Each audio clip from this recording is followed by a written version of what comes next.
Bienvenue dans le programme du sauteur affûté. On est dans le jour 1 et aujourd'hui on va parler des détails qui font la différence. On commence dans ce programme. Donc au programme aujourd'hui, on va voir que l'entraînement seul ne suffit pas pour brûler des graisses. Ensuite, on verra également les éléments à mettre en place pour optimiser vos résultats. Et puis on finira par vous donner quelques conseils de bonne pratique pour ce qui va suivre. Alors déjà, s'entraîner seul ne suffit pas. Pourquoi? Parce que vous pouvez avoir les meilleurs entraînements du monde. Si vous n'avez pas votre environnement et votre quotidien autour qui est fait également pour optimiser ces entraînements, ça va servir à rien. Si vous vous entraînez 3 fois par semaine, puis que le reste du temps vous êtes allongé dans le canapé à manger n'importe quoi, ça va servir à rien, d'accord? Donc ici, on va parler de l'importance de l'environnement et dans l'environnement, on va comprendre l'alimentation, donc comment vous mangez, évidemment pour optimiser. Alors ici dans ce programme, la perte de graisse, mais on va parler d'alimentation en général. Le sommeil, est-ce que vous dormez bien ou pas? À savoir qu'un bon sommeil réparateur, ça aide également à brûler des graisses. Et puis, on va parler également de sédentarité. Donc, c'est quelqu'un qui ferait, il se lève, il prend la voiture elle s'arrête quasiment à la limite dans son bureau où il travaille. Il va travailler, il est assis toute la journée, il rentre à la maison et il se repose sur le canapé. Ça, ce serait en gros le summum de la sédentarité. Donc voilà, on va aborder un petit peu ces différents thèmes et ça, surtout, ça fait partie de votre environnement. C'est ce qui est à aménager pour que vos entraînements, par la suite, ils vous amènent également plus de résultats. Donc en gros, on peut résumer ça en une petite équation simple. Environnement plus entraînement égale résultat. Ensuite, on va parler d'optimisation de son environnement. Donc on va parler de mode de vie actif. Qu'est-ce qu'on entend par mode de vie actif? Ce sera toutes les choses qui seront, par exemple, prendre les escaliers si vous êtes au travail, éviter les ascenseurs, d'accord? Descendre un arrêt avant si vous prenez le train, le bus, le métro, d'accord? Donc prévoyez du coup peut-être 10 minutes avant pour pouvoir aller au travail ou je ne sais où en marchant un peu plus longtemps. Ou bien il y a par exemple se lever régulièrement au travail. Ça, c'est surtout pour les jobs de bureau. Vous mettre une petite alarme toutes les 15-20 minutes pour vous lever, faire quelques pas. C'est déjà tout ça de gagner par rapport à ceux qui ne le font pas. Et évidemment que ça vous rendra service dans un but de brûler des graisses. Il y en a encore une liste incalculable. Ici, je vous en ai donné juste 3. Donc après, à vous d'être aussi créatif et puis de voir ce que vous pouvez aménager dans votre quotidien pour changer ça.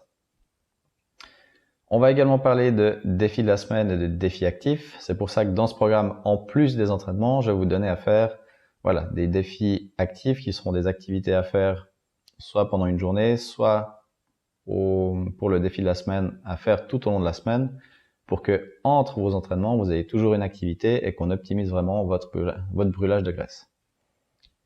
Donc, concernant le défi de la semaine, le premier, ce sera marcher au moins 10 minutes par jour. Tous les jours, d'accord? Ça a l'air énorme, c'est pas vraiment quelque chose de insurmontable. Au contraire, à la limite, vous pouvez le séparer en 2 fois 5 minutes, ça me va très bien.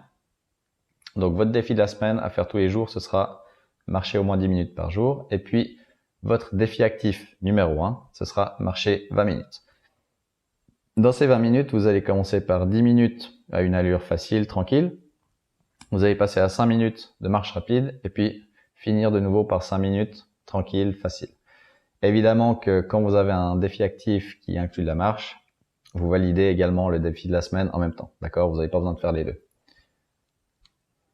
Ensuite, quelques conseils de bonne pratique pour la suite. Une chose après l'autre. Ici, on aura surtout une vision long terme. Ça veut dire que dès le premier jour, il faudrait pas que vous ayez envie de tout changer de votre quotidien, changer à la fois la manière dont vous mangez, dont vous dormez, dont vous faites du sport, et de tout vouloir mettre en même temps dès la première semaine. Parce que ça, vous allez vous cramer, et puis après 1 semaine et demie, vous en aurez marre, et vous allez retourner dans votre vieille routine. Donc quand je dis vision long terme, c'est qu'il faut voir ça, évidemment, sur du plus long terme. Donc ça veut dire que les choses qu'on va mettre en place dans ce programme, on va les mettre petit à petit, gentiment, pour que ça s'ancre gentiment dans vos habitudes, dans votre quotidien. Ça va être d'ailleurs le sujet de ces 3 premières semaines. Pour que sur le long terme, vous ayez un mode de vie actif qui reste bien ancré et que vous puissiez vous attacher à ces choses et pas tout mettre ensemble d'un coup au risque de, évidemment, vous décourager et de tout perdre. Ensuite, ne procrastinez pas. J'aime bien la phrase better done than perfect. Ça veut dire que souvent on a envie d'attendre le lendemain pour dire allez, dès demain, je vais marcher 20 minutes et je vais faire ça. Dès demain, je vais commencer ça, promis, juré, d'accord?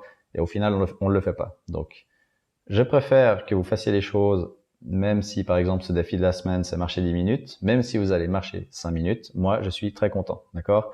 Et c'est déjà tout ce que ça vous avez gagné sur vous, et c'est des choses que par la suite vous allez gentiment mettre en place à nouveau, augmenter votre temps de marche, et petit à petit vous allez arriver à vos objectifs. Donc préférez les choses faites que parfaites, si vraiment vous n'avez pas de temps et pas de motivation, plutôt que de rien faire et attendre que les choses se fassent toutes seules.